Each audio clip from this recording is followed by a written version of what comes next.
incredible turnout. We drove up and thought, man, maybe there'll be 50 people here, and I think you got about 5 times that many. And what a terrific job you've done, Bill, leading this county committee.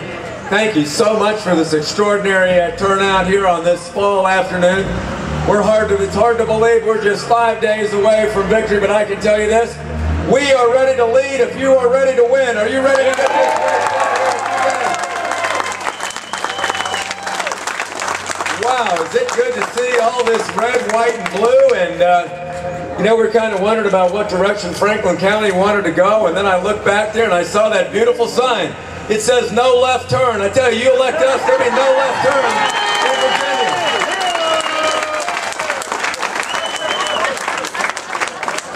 I got to give full credit to Cuccinelli for that one. But what a treat to be here with our distinguished National Committee Chairman Michael Steele. He is doing an outstanding job. I tell you what, in a couple days after he got elected, I called him and said, Michael, if we're going to win in Virginia, I got to have your help. And I can't tell you, he has delivered in such a big way with millions of dollars for offices, for field staff, for mail. And he gave us the foundation we needed to get out front. We've never looked back. And I want to say thank you, Michael Steele, for your leadership.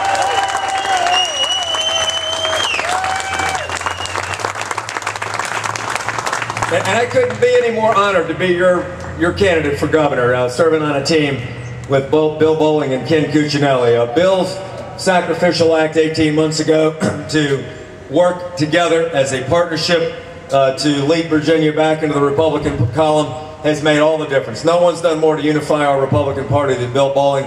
He's been a great lieutenant governor. And I predict come January 16th, he will be the busiest lieutenant governor in Virginia because I'm going to put him to work. Travel around this country telling the Virginia story to bring more jobs to Virginia. Is that okay with you?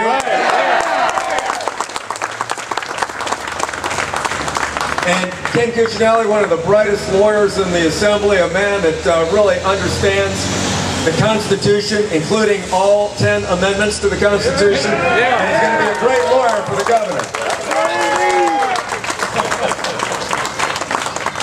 Well, what a treat to see so many leaders here.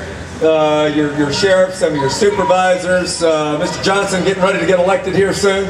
And Congressman Virgil Good, what a great job you did for so many years, Virgil. Thank you for you and Lucy for being here for your service. And I'd be remiss if I didn't thank Dee Dee Bondurant. Where's Dee Dee? Right there. Whoa. There she is. Thank you, Republican women, for all you do. I can tell you, behind every successful candidacy of anybody running for office in Virginia, there's a tired Republican woman who's done a lot of work to get that candidate elected. Thank you, Republican women, for what you do. Well, we're 5 days away, and I am just thrilled with this turnout. I tell you, about everywhere we've gone, we've seen crowds far exceeding our expectations.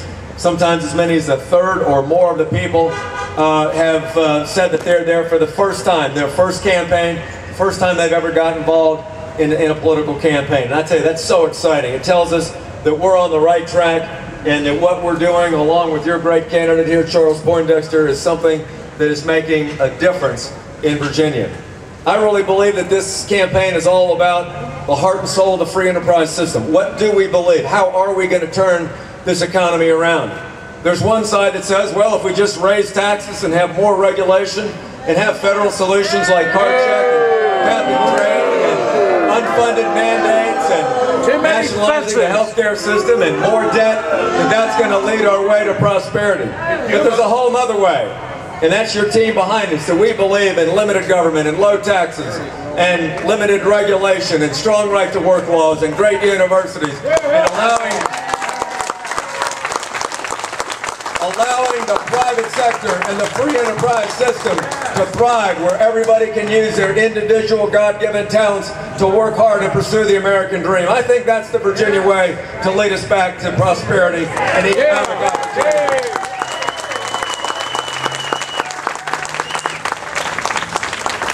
And to me, it all starts with that small business person.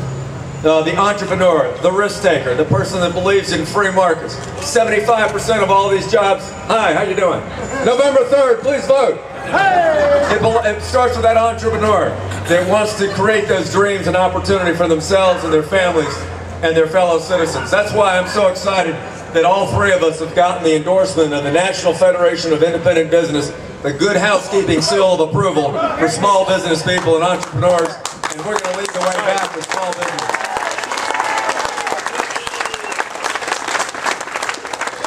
Now, I know you've seen those bumper stickers, Bob's for Jobs.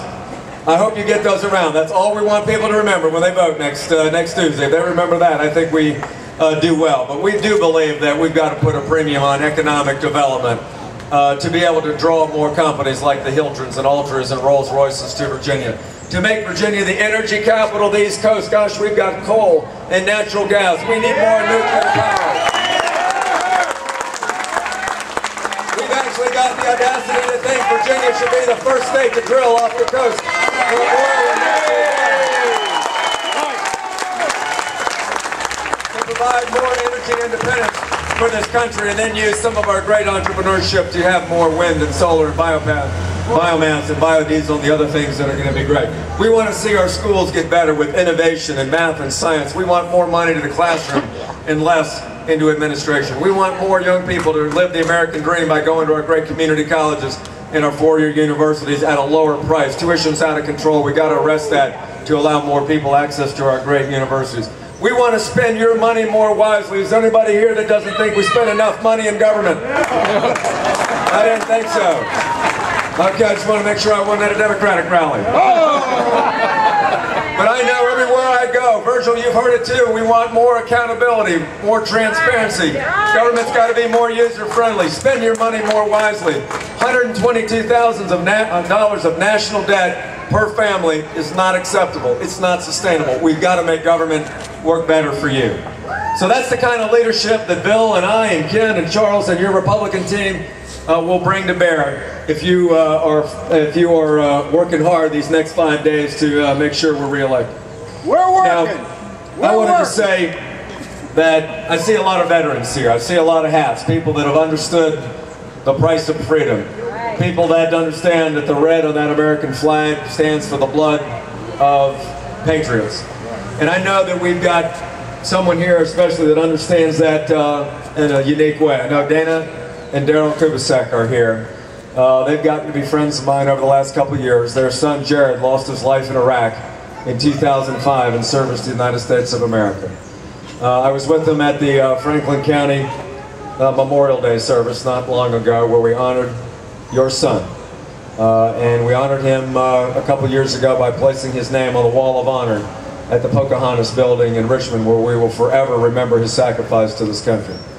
And the reason I bring them up, besides the fact that they're great people and great Americans, is what Jared died for in 2005 was what happened the next year in 2006, where 70% of the people in Iraq came out to vote. After 25 years of the tyranny of Saddam Hussein, they, for the first time, many of them in their lifetime, were able to participate in democracy, taste freedom, because of the blood, sweat, and tears of American men and women in uniform. And they went to the polls under the threat of IEDs and snipers.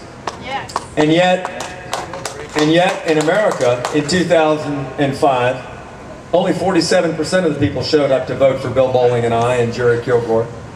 I think that's something that we should not be happy about. We need to re-energize our democracy. We need to care about what kind of country we have. We need to realize that that precious right to vote and to participate in democracy came at an enormous price, like Jared Kubasek. So I want to say, for these next couple of days, you need to remember that. You need to get all your freedom-loving friends that understand that we need to have a government that's limited, that respects that the taxpayer is the owner of the government, that believes in limited government and free enterprise and the strength of the private sector. Get them to the polls to vote for our team. Understand that if you do that hard work of freedom, you talk to your friends, you knock on a few more doors, you send out those emails to your list, you put up a few more signs, you talk to your friends and neighbors across the backyard fence, you talk to folks at the church and synagogue on Saturday and Sunday and tell them what's at stake and why they should vote for us. We will have a great victory on November 3rd. Thanks so much. God bless you, and God bless America.